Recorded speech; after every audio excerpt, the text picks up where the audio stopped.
Olá pessoal, Tony Rodrigues, Além da Notícia.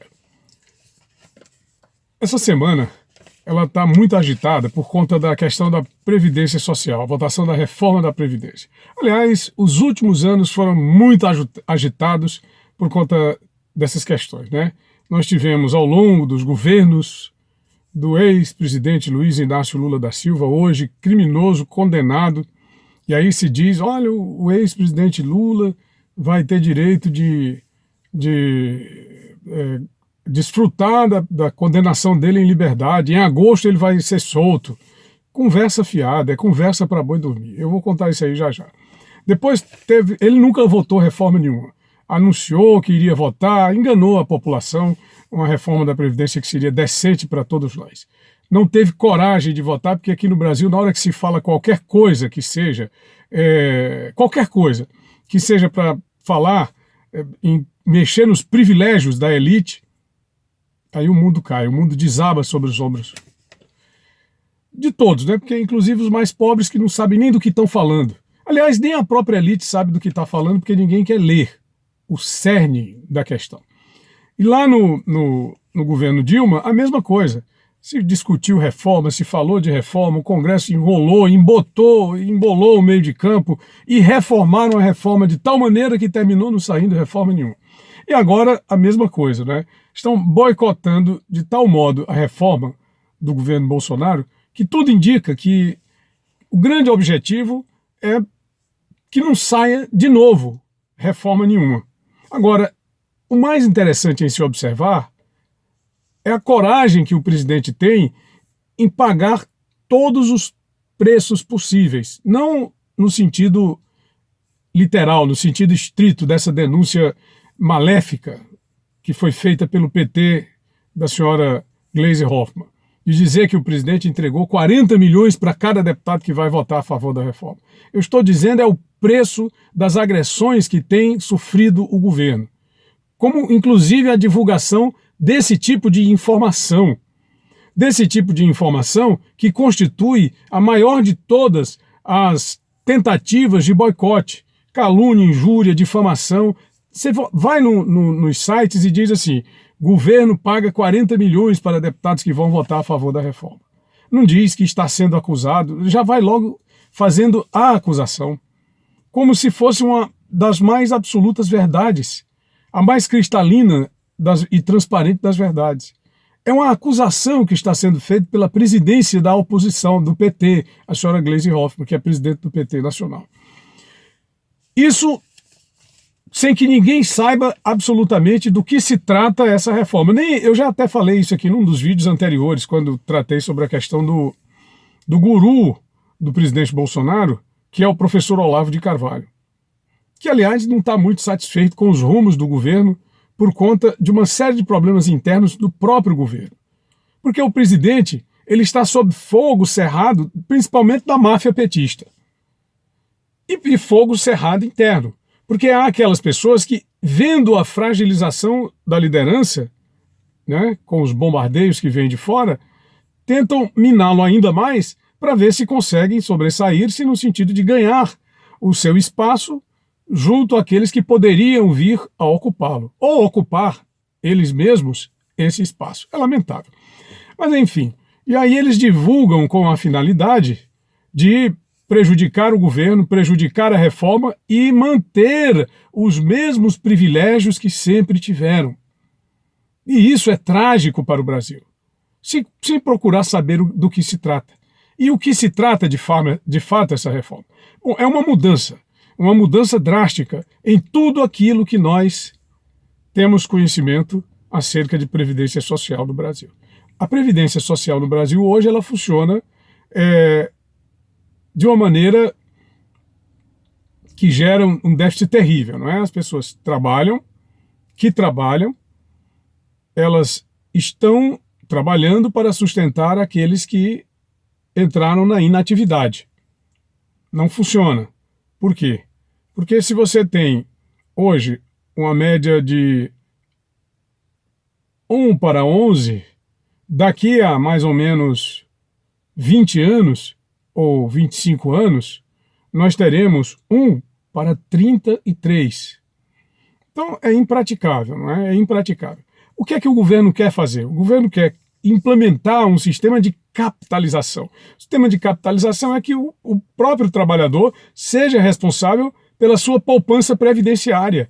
Quer dizer, não é mais o empregador que vai descontar do salário os 8%. Ele vai descontar 10% da sua renda mensal, o trabalhador ter administrado, né, por um sistema de capitalização nessa renda mensal, uma poupança, para quando ele se aposentar, ele, claro, fazer jus a esse rendimento ao longo de toda a sua vida. Isso num sistema mínimo, minimamente 10%. Ele pode botar mais nessa poupança. Esses valores poderão ser utilizados pelo sistema financeiro para investimentos na infraestrutura do país ou pelo sistema financeiro. Bom, isso aí vai ser decidido pela votação do Congresso, pelas emendas que serão apresentadas pelos deputados e senadores, claro, se eles aprofundarem o conhecimento acerca da discussão, acerca do projeto. O detalhe interessante, foram dizer que no Chile o sistema faliu. É verdade que o sistema enfrenta problemas, é claro. A população envelhece, muita gente morre, acontecem acidentes, acontecem hecatombes. O Chile vive tendo terremotos. Cada terremoto desse apresenta uma conta gigantesca para a sociedade. É preciso que se pense nisso. Agora vamos a um outro país onde existe esse mesmo modelo, na Suécia. Na Suécia, existe algum tipo de análise feita por esses pseudo-oposicionistas, porque oposição é preciso que se faça com responsabilidade. Olha, não é assim que se faz oposição. Você faz oposição apresentando alternativas. Apresenta-se alternativas, não é para denegrir, não é para prejudicar. Você não pode ser oposição ao país. Você não pode ser oposição aos mais pobres. Você tem que ser oposição a um projeto quando ele não apresenta alternativas de desenvolvimento, mas sem discutir ou discutindo apenas para denegrir com a finalidade única e exclusiva de prejudicar o governo e com isso prejudicar o país. Bom, enfim. Mas eu dei aqui um exemplo sem me aprofundar porque o tempo propriamente não permite. É claro que existem outras maneiras de você analisar essa sistemática de aposentadoria que o governo está propondo. E muitas outras formas de compreensão também. Mas na Suécia, como eu disse, é um modelo que funciona plenamente. Plenamente. Um modelo de capitalização. Mas enfim, aí com relação a essa questão do Bolsonaro, já se diz que ele pagou 40 milhões. E, ao mesmo tempo, se procura denegrir o governo com essa história, salvando a imagem daquele corrupto que jogou o país nessa lama amoral em que nós nos encontramos atualmente, que foi o ex-presidente Luiz Inácio Lula da Silva, esse corrupto infeliz, que tanto nos infelicita, que tanto infelicita a população brasileira, mesmo aqueles que dizem, mas ele foi o governo que olhou pelos pobres. Quais pobres? Esses que estão hoje 62 milhões devendo ao SPC e ao Serasa? Esses que estão devendo, pendurados na conta dos que foram para faculdades particulares, acreditando que tomando dinheiro emprestado aos planos econômicos conseguiriam pagar e que estão devendo, inclusive, até hoje, depois de se formarem, sem conseguir emprego no mercado de trabalho, ou os 13 milhões de desempregados, porque a economia simplesmente não se recupera da hecatombe provocada pelo PT, as 300 mil empresas que fecharam, ou as quase 50 mil que foram embora do país, porque ninguém tem o que é seu para ser roubado, saqueado por um único partido e os seus sectários. Eles não sabem o que dizem de fato, não sabem o que estão sequer sendo induzidos a dizer essas pessoas. Por isso é que eles são lamentáveis, esses petistas, no poder e ainda mais fora dele, porque desesperados estão. Mas eu vejo aí essa imprensa, e quando essa máfia investe contra o governo, e eu não estou aqui falando por conta do presidente Bolsonaro, mas falo porque o governo nos pertence a todos. E nós devemos defender aquilo que nos pertence, para que dê certo a administração pública federal, porque dando certo nos ajuda a todos. Nos ajuda a todos.